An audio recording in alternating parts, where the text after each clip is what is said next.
Heto guys, pagod na pagod kami ngayon kasi nag-umpisa kami ng 11:00 ng umaga. Pero dapat sana 9:00 ng umaga nag-start na kami. Pero dahil hindi organized, eto, wala pa. Wala pang natatapos hanggang ngayon, kaya heto muna. Habang naghahanap ng mga items, heto, nagvi-video. Yan. Marami kaming binilang ngayon. Siguro hindi matatapos ngayong araw ang bilangan. Hindi matatapos ngayong araw ang bilangan dahil may hinahanap pa kaming bibilangin na items. Pupunta pa kami sa mas malaking storeroom. Ganito talaga kahit babae magbibilang.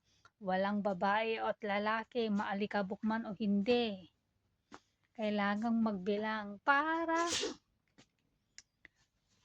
organize ang recording at saka as per sa record at saka sa physical count ay andyan ang items. Marami pang bibilangin kaya pupuntahan namin sila at tutulungan na. Kapag ganitong end of year, marami talagang trabaho. Ganito ang trabaho ng accountant. Hindi lang nakaupo sa opisina, hindi lang nagbibilang at hindi lang nagre-record, kundi nagbibilang din ng actual na mga inventory para malaman kung ano yung kulang at kung may sumobra man or kung anong adjustment ang gagawin sa mga kulang at sobra. Sino na ang nakaranas ng stock counting? Yung mga nasa sales, mga nasa trading, nag-stock count ang mga yan. Tinitignan nila kung ilan, magkano ang natitirang mga supplies para alam nila kung ano ang bibilhin at kung ano yung mga slow moving na mga items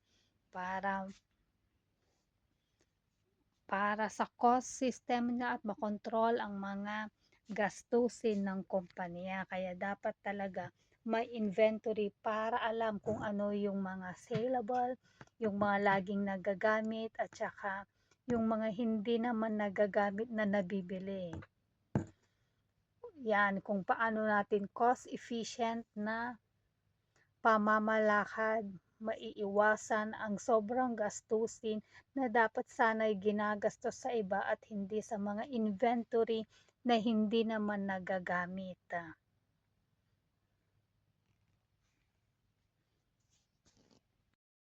Sabi ko kanina, last na ako sa 2024. Tinitingnan niya ako. Last ko na sa 2024 dahil nakahanap na ako ng bagong trabaho. Graduate na din ako sa stock counting. Hindi na ako mag-i-stock count. Ang makakasalamuha ko na ay yung mga stockholders. Oh, tumaas ang aking posisyon sa aking new employment. Kaya tuwang-tuwa ako. Hindi na ako sa recording.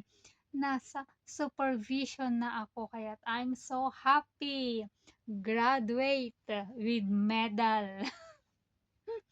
Graduate na po tayo sa trabahong ito. Wala na tayo sa recording, nakaka-stress ang recording. Kaya't salamat naman at nakahanap na ako ng bagong employer. Maraming salamat sa pagtitiwala. Alam nyo ba, ako ang first nilang in-interview. Ako din ang nakuha. Kaya't maraming salamat talaga. Yung mga ibang mga employer, ang dami-dami pang series of interview.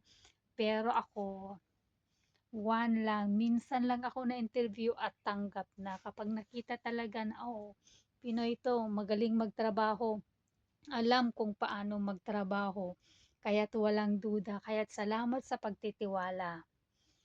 Anyway, this is for today.